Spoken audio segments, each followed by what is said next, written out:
RHOBH, Dorit Kemsley bombarded by PK in 9-page email. RHOBH star, Dorit Kemsley describes how she was bombarded by estranged husband, Paul PK Kemsley, via a lengthy email.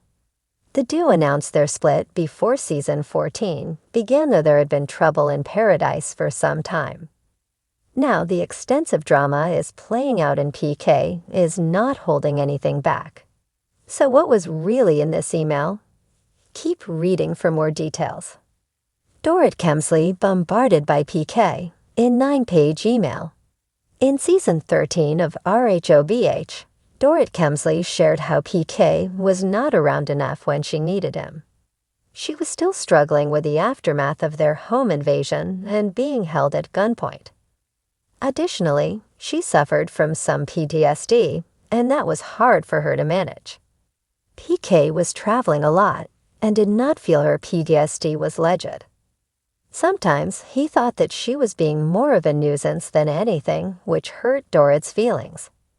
When the reunion rolled around, however, she maintained that they were in a better place than they had been in a very long time. Fast forward to season 14, and on the premiere, she shared with Erica Jane that she and PK were separated. He was allegedly an alcoholic, and they needed time apart, so he had moved out, but they did not tell their 2 young children, Jagger and Phoenix. It soon became volatile, and he wanted a divorce, not even willing to work the marriage out, by Dorit's account.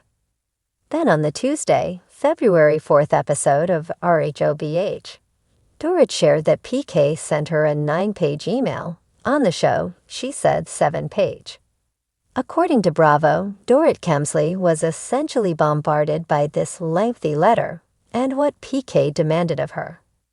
A lot had to do with money and how she needed to take over everything within a matter of months. Dorit had already explained that she felt blindsided by PK, having his sober coach tell her they needed to separate. Now PK was dictating the next steps and not even giving her a chance to process or breathe. Who is this man? After receiving the email, Dorit Kemsley admitted that she had no idea who this man was. This was the first time in their nearly decade-long marriage that she had ever received something of this nature. He went full throttle, and it shocked Dorit to her core. The couple is still not divorced and has not taken any legal steps toward dissolving their marriage. Furthermore, they are in hot water for not paying for their home, so it is currently in pre-foreclosure status. As to what will happen next, nobody knows, but it is not painting a nice picture of PK. Dorit Kemsley sat at her pristine white kitchen island, sipping an oat milk latte as the morning sun streamed through the oversized windows of her Beverly Hills mansion. Her phone dinged with a notification, and she absent-mindedly reached for it, expecting another influencer collaboration request or a group text from Kyle and Teddy about an impromptu workout session. But as she glanced at the sender, her stomach dropped. PK Kemsley, 9 new messages. Dorit hesitated before tapping the screen. 9 messages. That was excessive, even for PK. Usually, if he had something to say, he preferred to deliver it with his signature bravado over the phone. But an email, a 9-page email, that was almost as shocking as Erica Jane wearing a budget-friendly outfit. With a sigh, she opened the email and began reading.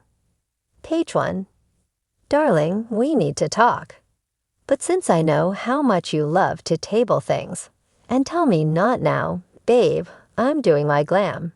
I thought I'd put everything in writing so you can't conveniently forget.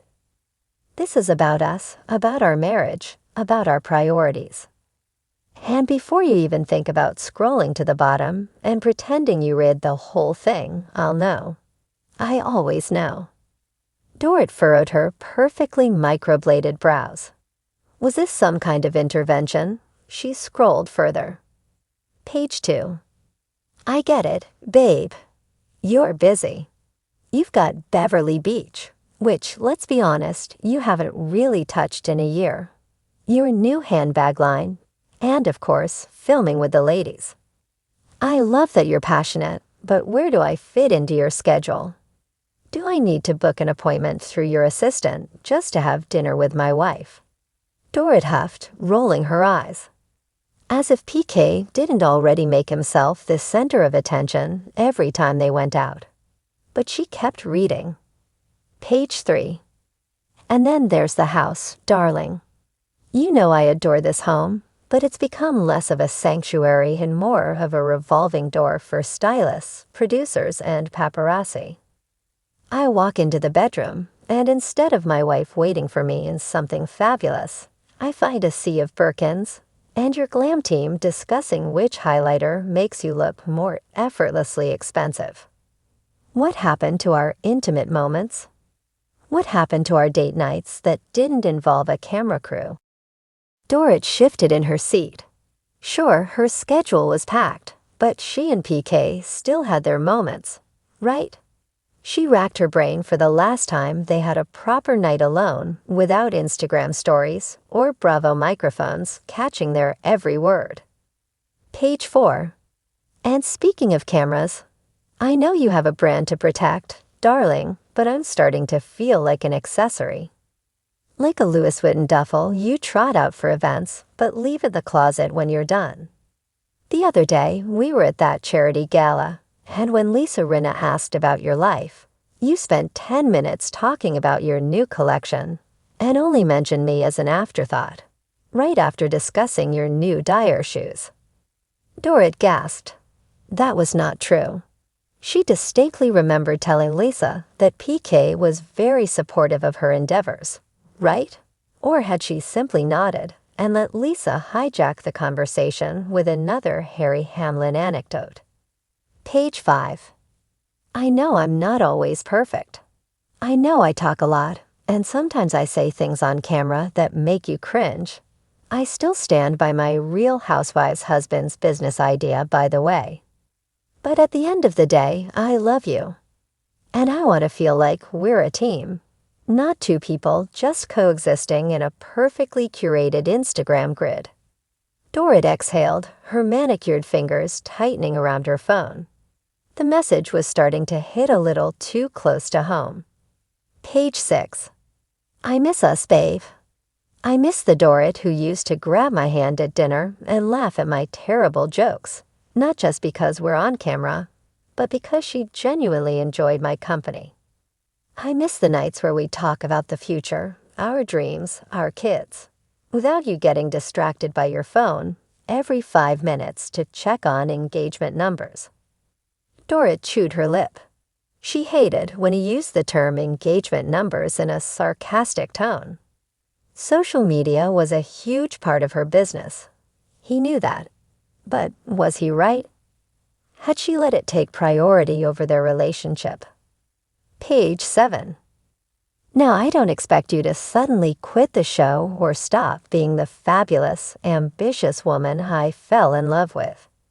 But can we find a balance?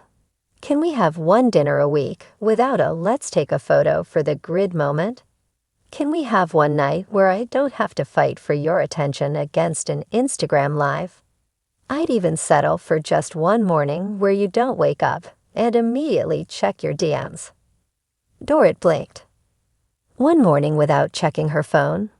That sounded borderline medieval. But maybe he had a point. Page 8. I love you, Dorit, and I just want to know you love me too. Not just in captions and anniversary posts, but in real, everyday moments. If you made it to the end of this email, meet me for dinner tonight at Giorgio Baldi. No phones, no cameras, just us. If you don't show up, well, I guess that tells me everything I need to know. Dorit's heart pounded as she reached the final page. Page 9. P.S. If you didn't actually read all of this and just skimmed, I will absolutely find out, babe. Love you. Dorit set her phone down, staring out at the cityscape. The weight of the email lingered in her chest. PK might be dramatic, understatement, but deep down, she knew he was right. Their life had become a highlight reel, a production, a perfectly curated brand. But what about the moments that weren't for public consumption? The ones that truly mattered. With a deep breath, she grabbed her bag, slid on her best designer sunglasses, and walked out the door. Giorgio Baldi. No cameras, no phones, just PK and her. Maybe, just maybe, it was time to press pause on the show and press play on her marriage.